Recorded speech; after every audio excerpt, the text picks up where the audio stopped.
Welcome back. And we have film financing, and I'm here with Jon Mechanic, and I'm Sam Coppola. And we have just gone through what I would think is the first steps and of actually getting a film, the rights to the film, then getting that aspect of producing the film, and we had financed the film. And now we're going to delve a little bit deeper into actually how do you finance this film, the different components of financing these independent films. And this episode, we're going to touch upon tax credits, which has become the most popular starting point for financing independent films. So, Jon, I think you had mentioned that there were different ways of actually doing it.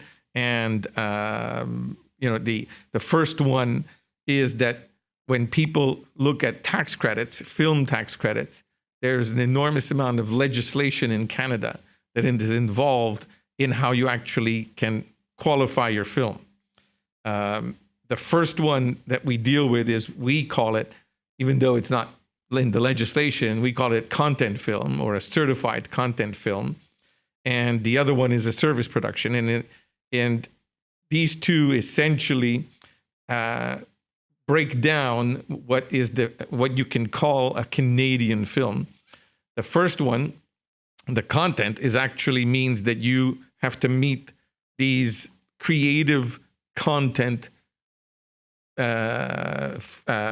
points, and you have to spend a certain amount of your money. The content one, there are both a federal levels and there are provincial levels, but the content one, the first way to do it is that you actually have to meet 6 out of 10 points. Well, why don't we talk a bit about the points test, right? Yeah. Because that is always an onerous starting point. Yeah. And in certain cases, certain clients might be able to get 2 massive American stars in their first and second lead, right? Mm-hmm. Whereas the points test requires you to have a first or second lead who is Canadian, right? So it's always a balancing act of what is more valuable, right? Yeah, well, let's look at the points, right? So there's 10 points. The first point is your writer. The second, and those are 2 points. Okay, so the first 2 points is your writer. The second 2 points is your director. Now, as we saw, the creative component of filmmaking, the writer and director are the 2 most creative people involved in it. So those are 2 points each. You must have one of the writer or one of the director. So the moment that you have, let's call it a script from the US, okay, you immediately then need a Canadian director. Now, luckily enough, we have very good Canadian directors who have really come up through the system, okay, and who are star, Hollywood star type. Jean-Marc Vallée, Denis Villeneuve, and so forth. So I'm just going to stop. What do you notice about the directors you named? They're from here. They're from Quebec. Absolutely. There's great directors all over Canada, of course, right? But I think Quebec has made a particular mark. Well, James Cameron is a Canadian director. Of course. So the Avatar and Titanic. So the system of having put these points in place may have contributed to actually creating these directors who have had roles because they were required to be hired, okay, in there. But so those are the first components. In other words, you have to have a writer or a director. So on the writer's side, I actually don't think we have that many famous Canadian writers itself, which probably is an indicator, like you had mentioned, okay, that writing is not a focus on film schools in Canada. Well, we were talking about that offline, and I've had conversations with a lot of people at AFM and TIFF about this. And yes, we're going on a bit of a tangent here, but so be it. One of the things that I've noticed when you look at film school curricula, and we have great film schools, right, in Canada. There's no question about it. They're revered internationally. But if you look at film school curricula across Canada and across the US, the one thing that I've noticed is, while there's certainly exceptions, there is less of an emphasis placed on what I would call originating a project. There's less programs for screenwriting. There's less programs for creative producing in Canada. Whereas if you look at kind of the top film schools in the US ranked by the Hollywood Reporter or what have you, there's a significantly higher emphasis on, high level origination, screenwriting, creative producing, which directing. is a movie, right? That's exactly. a story. Yeah. And I've always found that a shame because the saying is, if it ain't on the page, it ain't on the stage, right? So where does the film start? It starts with the IP. It starts with the script.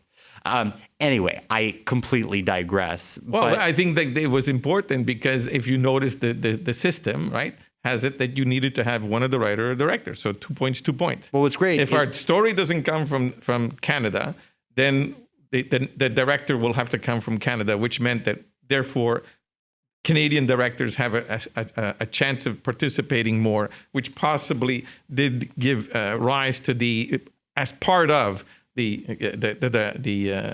prominence of these Quebec and Canadian directors. But your point, if we look at tax law as the situs or like a very rich site of policy making decisions that the legislature has made to incentivize people to do things, to incentivize people not to do certain things, then it's a very smart policy, right? Because if you're requiring a Canadian producer to hire either a Canadian director or a Canadian writer, then great. They get exposure. That's awesome. But they're also getting on the ground training. They're getting more experience, right?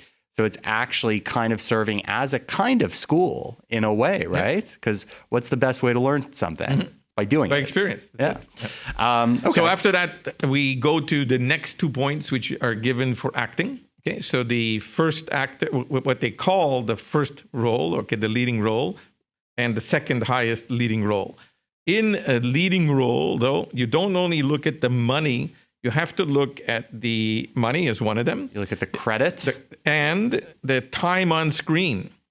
This is actually something which can create a nightmare for a producer, okay, or director or editor, because technically your second highest or your first highest must have also highest time on screen, which means that, in films like the Titanic, for instance, okay, Leonardo DiCaprio may or may not be, okay, a leading role because he died in the film, right? And the other guy, what was his name?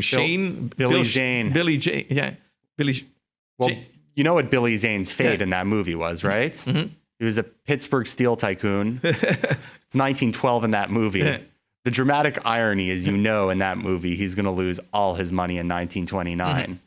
And he took his life in 29 in the film. Oh, yeah. Okay. But to your point, I've never sat there with the stopwatch. Right. I love the movie Titanic, right?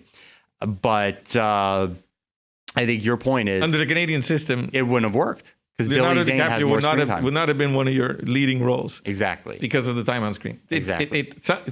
The legislator had to make a decision, and in a way, it's to avoid abuse, right? Because somebody would say, hey, just pay the Canadian, whatever, $100,000 more or whatever it is, and all of a sudden, you're qualified to film. And it's not viewed from those three criteria, right?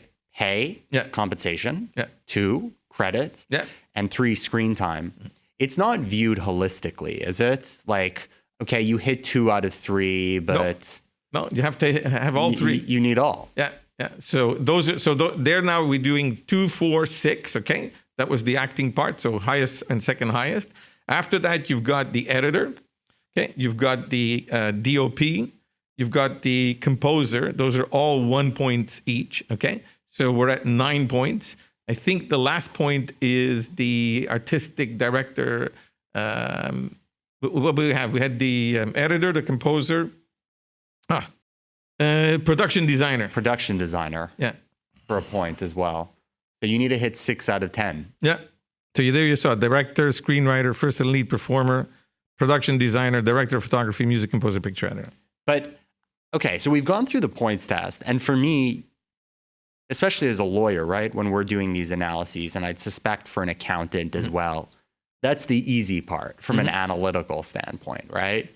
It gets much more detailed, right? Because that's pretty black and white. Where it gets murkiest is the actors, But then we need to talk about spend.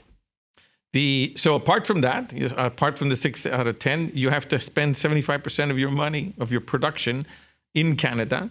And the production is divided into post-production and other than post-production. So the component of the full production, okay, is 75% on Canadians, let's call them, okay, or Quebecers if you're doing a Quebec film, etc., because Quebec has the same 10-point system, but you just apply Quebec to it. And on that one, when you calculate 75% of that, you remove what you paid to those points. So it's not 75% of your overall budget. So you could have paid, I don't know, in a $10 million film, $4 million to your top star, right? And whatever for your other stars and directors and producers, and you may have only $5 million. That's really production cost. It's 75% of that $5 million, and not what you paid to the point system. Well, that's the thing, and I think it's very important to emphasize here that while this more than being a purely legal thing, it's more of an accounting thing, right? But it's very important when a producer first hears, okay, 75% requirement. It's not an easy calculation. You don't just take your budget and say 75%. There's certain things that are in, and there's certain things that are out, like your points people, right? And there is a breakdown of costs set or promulgated by CAFCO. And it's very clear what's in and out, right? Like they'll actually gray out the boxes where they'll say, don't include this. Don't include this in your calculation. So it's actually a highly itemized, highly detailed calculation that goes pretty much line item by line item. And the other interesting part of it is that you're paying what are called Canadians. Now, what is a Canadian? A Canadian doesn't mean that the person resides in Canada and pays taxes in Canada. A Canadian includes a Canadian citizen. So the Canadian citizen can actually be residing in Los Angeles or in Europe. But conversely, where it also gets fun is it doesn't necessarily mean a Canadian citizen. It can mean a Canadian resident. A landed immigrant. They can't just be residing here. They have to have a landed immigrant status. So you're paying, and the question, so that component of it complicates it a bit, but it also gives you a flexibility because, like I said, it doesn't mean that everything has to go to specifically people who are residing in Canada. Exactly. And I think nowhere is that more clear than in the case of actors, directors, above the line talent, right? Because we export so much above the line talent to the US who live in LA. Maybe they'll have an apartment in Toronto or Montreal or whatever, but really they live in LA, right? But like your Canadian citizens who have been in LA for 30 years and have maintained their Canadian citizenship, even though all their ties are ostensibly to Los Angeles. Well, that's another tax element. Yeah. They have to break the ties not to pay taxes in Canada. Yeah. But that's beside the point. That's another podcast. But yeah, so you have that flexibility. Okay, so is there anything else to now, discuss? Now, there's 75% of the post-production, okay, has to be paid to Canadian companies. And that's different than Canadians. So in other words, if you're doing your post with a company like Technicolor, it's not a Canadian company, but it has an office or offices in the Canadian cities. So that qualifies. So you see, it actually has been well thought out of in the sense that it's trying to encompass what you would normally do if you're filming in Canada and to try and get you into that. One of the other elements, which is super important, is that the producer of a Canadian content film must be Canadian also. See, and the copyright of that is to be owned by the Canadian production company, because you have to be a company. First of all, you have to be a company to produce it. You can't be an LLC, which doesn't exist here, or a limited partnership. You have to be an incorporated company, otherwise known in the US as a C corporation, okay? And that company must be controlled by Canadians, okay? And the copyright must be owned for 25 years by a qualified Canadian company. So that aspect with the producer does create what I would call a little bit of an issue when you're trying to make a Canadian film, because many people are focusing on that producer role, okay? The copyright aspect of it. So often you'll have issues where you won't be able to meet the Canadian content requirement simply because of that. Yeah. And what you have to do in that case is explore, well, what other ways can we get credits? In the Canadian government, till about maybe the mid-90s, okay, or after the mid-90s, maybe in the later 90s, introduced what were called service productions. So technically here, okay, you could get film tax credits in Canada and be a foreign film, okay, foreign copyright ownership, okay, foreign company if you want or something, and basically come to Canada, shoot in Canada, and get a tax credit that's different than the one that you'd have it on the content credit. Right. And I mean, two other things are jumping out at me. Obviously, we can't go over a full breakdown of the content requirements, right? Those are set forth really clearly in the guidelines, and it's stuff we counsel. Two sections of the Income Tax Act and a regulation. Exactly. Plus all of the income tax acts of the different provinces. Exactly. But there are certain key features, right? And two others jump out at me right now. One is ineligible productions, and the second is shown in Canada within 2 years. Now, ineligible productions I've always found interesting, right? That's it's one of the more clear points, right? Are you in, are you out? What ineligible productions are meant to do, in my view, is, again, it's a decision by the legislature, by Parliament, effectively, which says, okay, we deem this kind of production worthy of taxpayers' money, whereas this other kind of production we don't view as worthy. Now, to be very clear, the legislature or CAFCO is not sitting there saying, we like this movie, so we're according it tax credits. What an eligible production is versus an ineligible production hinges upon what I would call the type of production. So an ineligible production, I'll name some, you could name some, things like a commercial production, reality TV, which is construed very, very narrowly from what I understand. Reality TV is really CCTV. It's really circuit television, essentially. Exactly. So something like a Survivor would, in theory, qualify, right? What are some other ineligible productions? Pornographic productions. Yeah. That wouldn't qualify. A sports show, like in other words, filming the Montreal or Alouettes or CFL or an NFL production. Our podcast, this is being filmed. That's an ineligible production on that side. And corporate videos. Yeah. So if a corporation basically wants to do some form of either not even promo, it could be any type of production itself, if it is essentially paid by a company for the purposes of that company's use. Also, I think something like I might be conflating two different ideas, but I think there's the word like gala presentations in there as well. Yeah, but the gala presentation would be something like an awards show, but a variety show, for instance, would potentially qualify. So there is a little bit of gray area in that area if you're in that type of production itself. The other ones are also, if in Quebec, if your production company is owned by a television broadcaster. Therefore, you wouldn't be qualified to get the content credit, even though you may be producing eligible productions. In that situation, it's not completely ineligible. What they're saying is that if your company, produces essentially for the broadcaster, because the broadcaster would not be qualified. So if you're a broadcaster, you wouldn't qualify for it. But if your broadcaster sets up a company, and basically that company is just a supplier to the broadcaster, it's a way of going around it, right? So they say if that independent company, it's principally supplying a broadcaster, they won't qualify because there's the ownership and then there's the supply component. Right. And just to finish that discussion of ineligible productions off, I think the good news here is that there's very little gray area about it. Feature films and serialized TV, for example, are eligible. Streaming content qualifies also, as long as the streaming content is shown in Canada.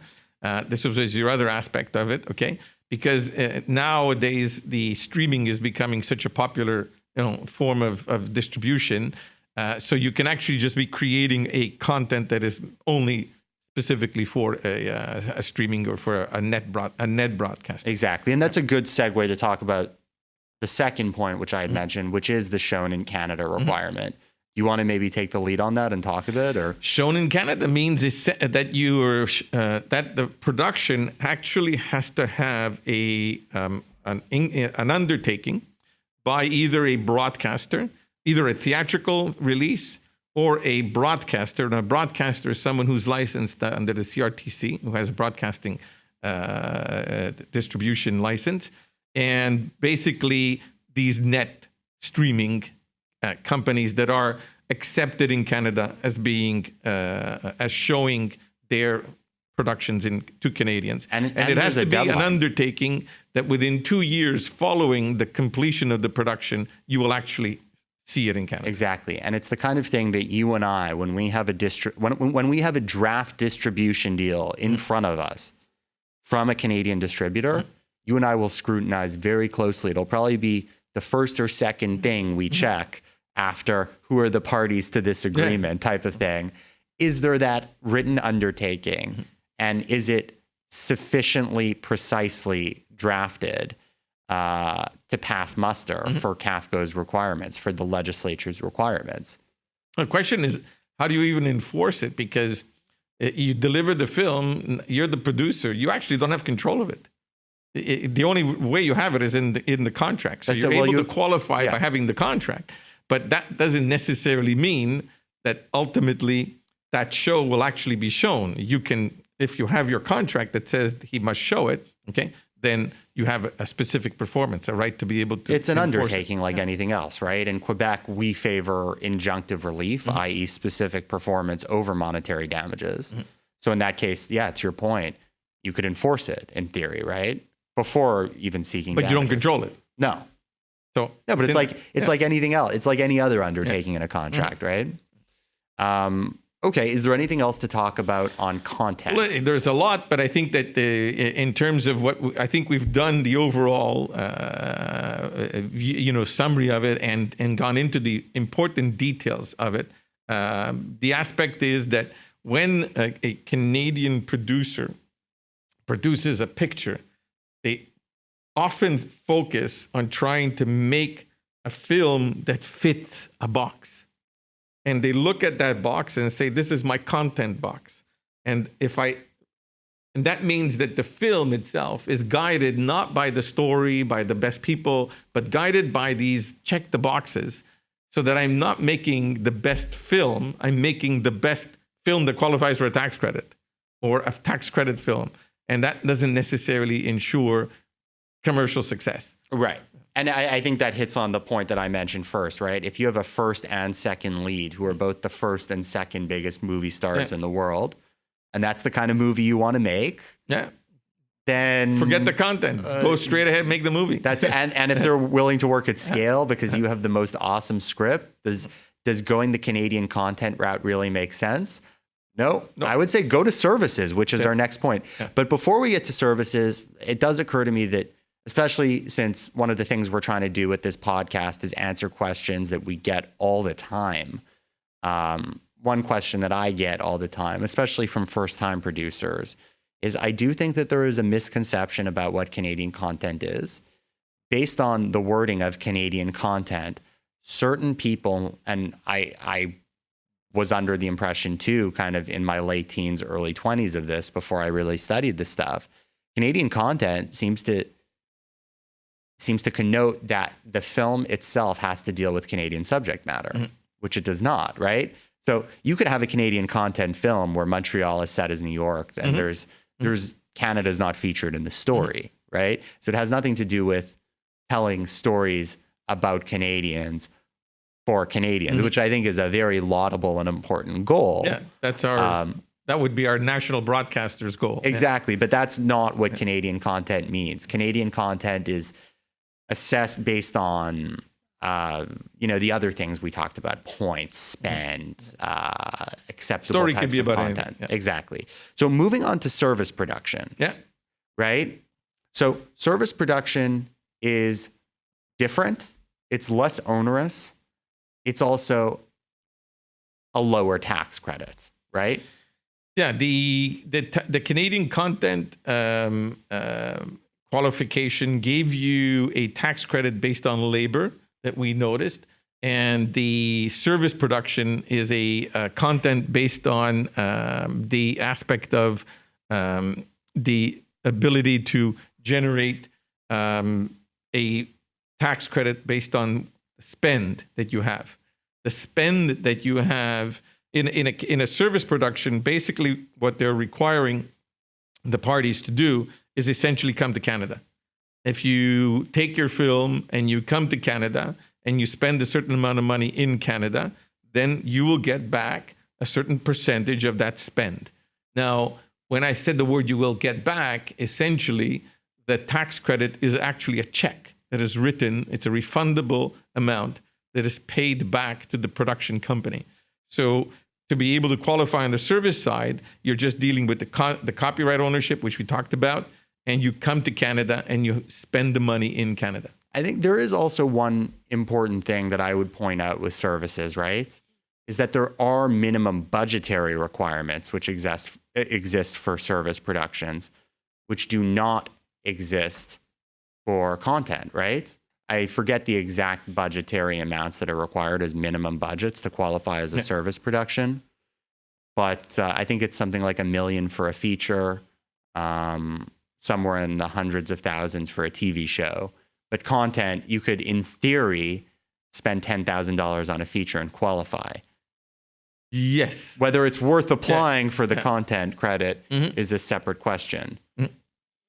The service production has a minimum requirement for a feature film of $1 million. Now, the $1 million doesn't mean it's $1 million spent in Canada. It's your overall budget is $1 million. And it's $250,000 when you're in a television movie or film. But and if it's an episode, it could be as low as $100,000. Right.